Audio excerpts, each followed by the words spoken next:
हे महाराष्ट्राच्या जनतेच्या मनात ते होईल।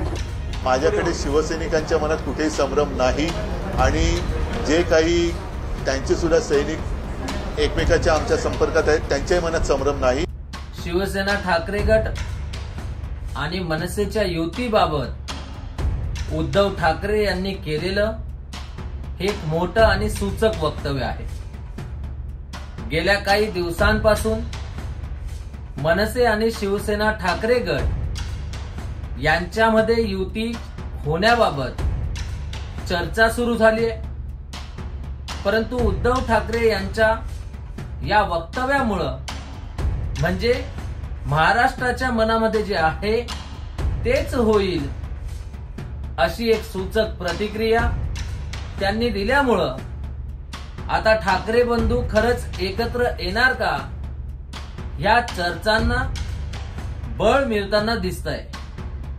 इतकंच काय तर अमित ठाकरे आणि आदित्य ठाकरे यांच्याकडून देखील गेल्या काही दिवसांपासून या संदर्भात सकारात्मक प्रतिक्रिया आलेल्या आहेत। ह्याचमुळे दोन्ही पक्षांच्या नेतृत्वाकडून आणि नेत्यांकडून सुरू असलेली ही वक्तव्य पाहता आणि खुद्द उद्धव ठाकरे यांच्याकडून एक सूचक वक्तव्य पाहता ठाकरे बंधू यांच्यामध्ये बोलणी सुरळीत झाली असेल अशी शक्यता नाकारता येत नाही। किंबहुना खासदार संजय राऊत यांनी देखील अशीच एक प्रतिक्रिया दिली। त्यांनी सांगताना म्हटलं की कदाचित फोन देखील झाले असतील आणि खरं तर आतापर्यंत ठाकरे बंधू एकत्र येणार याबाबत चर्चा सुरू झालेल्या आहेत, परंतु यावेळेस मात्र राजकीय परिस्थिती ही वेगळी आहे उद्धव ठाकरेंसाठी सुद्धा आणि राज ठाकरेंसाठी सुद्धा। कारण पुढे आता स्थानिक स्वराज्य संस्थांच्या निवडणुकींच्या पार्श्वभूमीवरती उद्धव ठाकरे आणि राज ठाकरे या दोघांसाठी सुद्धा सध्या आव्हानात्मक परिस्थिती आहे।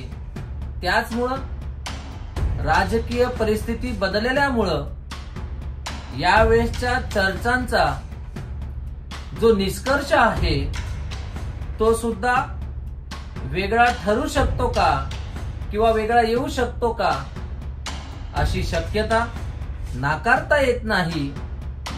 आणि शिवसेनेची मुंबई महानगरपालिकेवरती 25 वर्षांहून अधिक काळापर्यंत सत्ता राहिलेली आहे।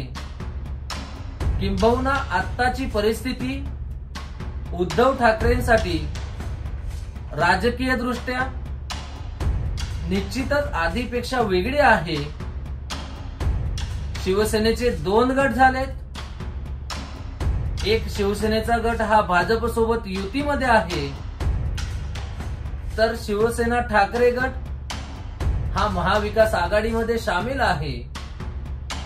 आणि विधानसभेचा निकाल पाहता स्थानिक स्वराज्य संस्थांच्या निवडणुकीत विशेषतः मुंबईसाठी उद्धव ठाकरे यांच्यासाठी ही अस्तित्वाची लढाई असणार आहे। आणि याचमुळं यावेळेस युतीची शक्यता मनसे आणि शिवसेना ठाकरे गटामध्ये नाकारता येत नाही। याशिवाय शिवसेनेसाठी आणि शिवसेनेचा आतापर्यंतच्या मतदारांसाठी हा विषय भावनिक देखील ठरू शकतो।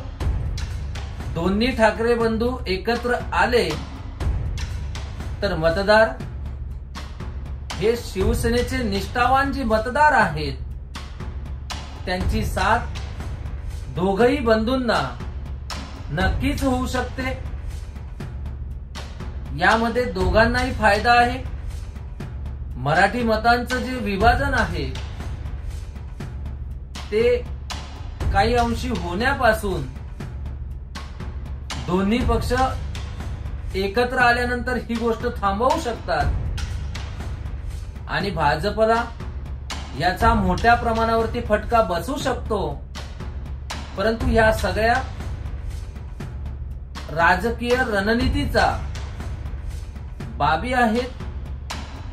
अद्याप प्रभाग रचना ही झालेली नाहीये, स्पष्टपणे झालेली नाहीये. त्याचमुळं जरी या चर्चा मोठ्या प्रमाणावरती जोर धरू लागल्या असल्या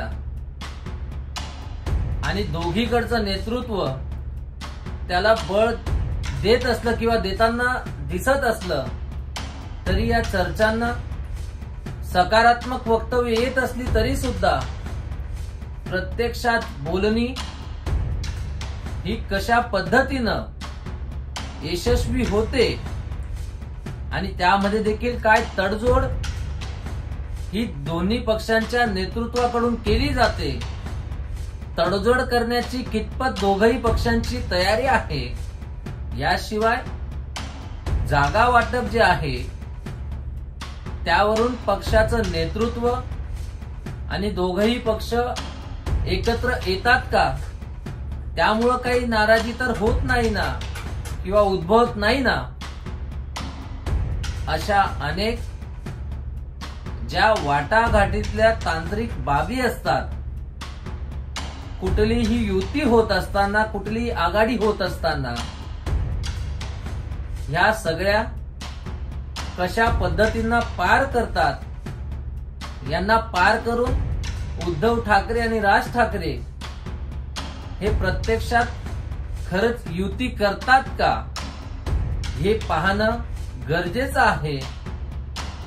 आणि हे एक चॅलेंज दोघही नेत्यांसमोर आहे.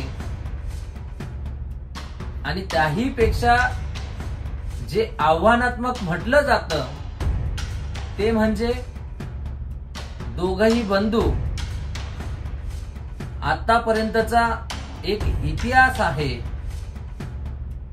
किंवा एकमेकांवरती केलेली वक्तव्य असतील, हे सगळं विसरून राजकीय दृष्ट्या एकत्र येऊ शकतात का, याबाबत सुद्धा मोठे प्रश्न उपस्थित केले जात आहेत.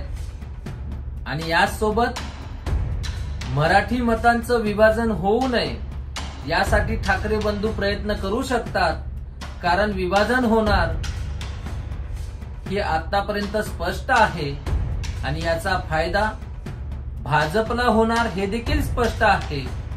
त्यामुळं यावरती दोघही पक्ष कशा पद्धतीनं तोडगा काढतात हे देखील पाहावं लागेल.